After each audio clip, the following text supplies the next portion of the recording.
우리 동네 어르신들 혹시 나는 혜택 대상이 아닐까 걱정하신 적 있으신가요?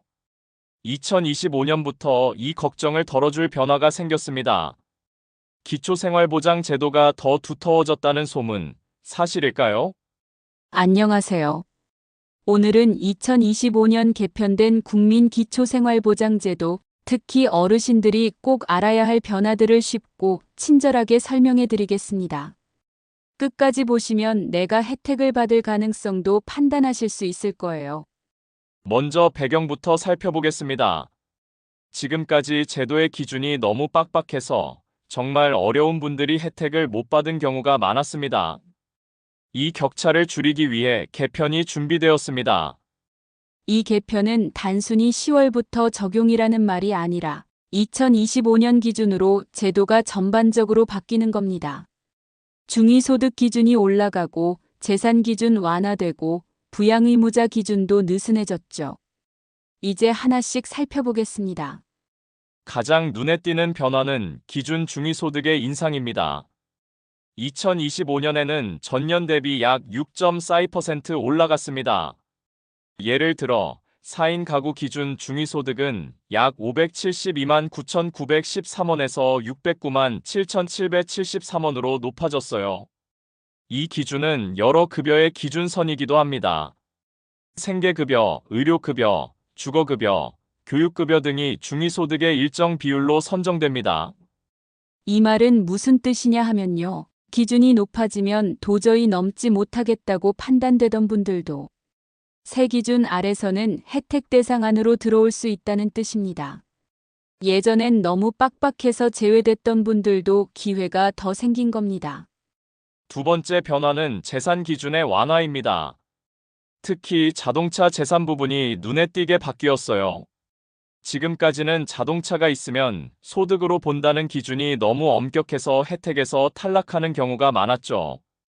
2025년부터는 기준이 완화됩니다.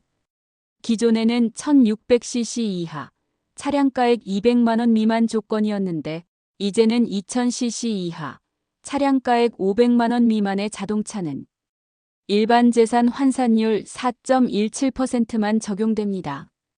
예컨대 4인 가구에서 차량이 1999cc, 450만 원이라면 이전엔 차액 전체가 소득으로 잡혀서 생계급여 대상에서 탈락했지만 지금은 일부만 소득 인정되고 생계급여 대상이 될 가능성이 생깁니다. 이렇게 재산이 있다고 무조건 탈락하지 않도록 문턱을 낮춘 거죠. 세 번째 변화, 부양의무자 기준 완화입니다. 지금까지는 부모나 자녀의 소득 재산 때문에 제도를 못 쓰는 경우가 많았죠. 이 기준이 많이 완화됐습니다.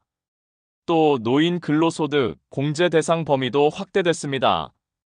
예전엔 부양의무자의 연소득이 1억 원 또는 재산이 9억 원을 넘으면 수급에서 탈락했는데 2025년부터는 그 기준이 연소득 1.3억 원 또는 재산 12억 원 초과로 변경됐습니다.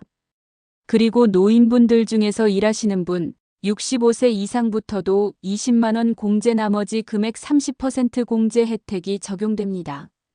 예전에는 75세 이상만 해당되었지만 기준이 낮아졌습니다.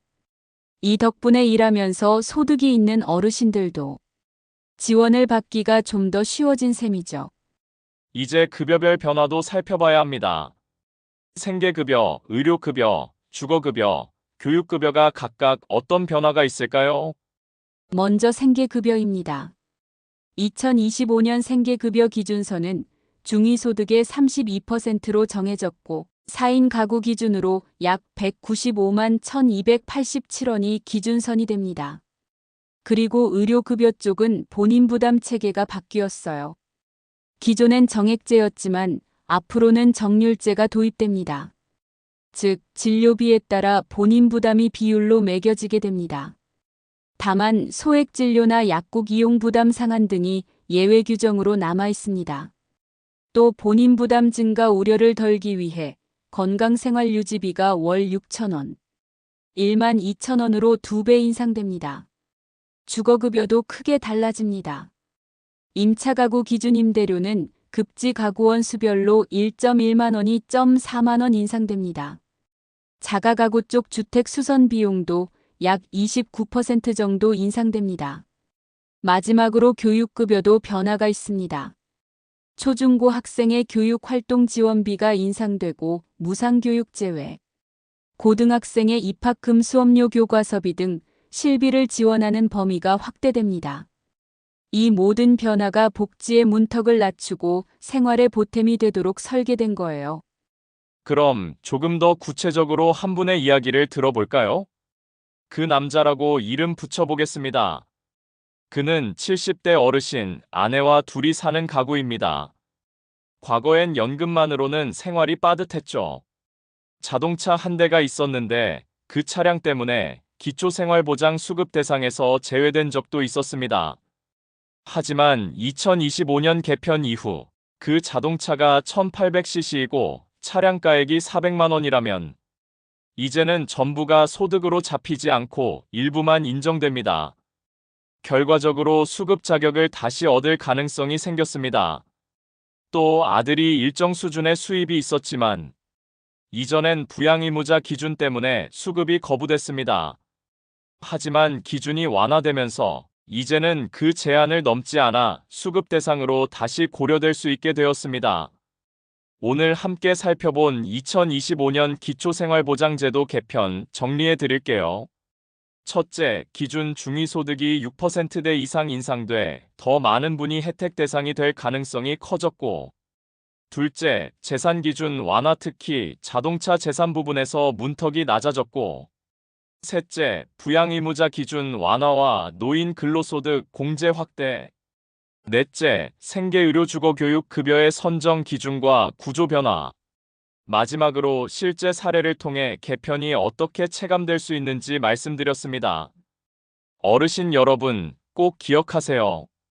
10월부터 바뀐다는 말이 아니라 2025년 전체 기준이 새로 적용된다는 겁니다. 이 변화 덕분에 예전엔 문 밖에 있었던 분들도 안으로 들어올 기회가 많아졌습니다.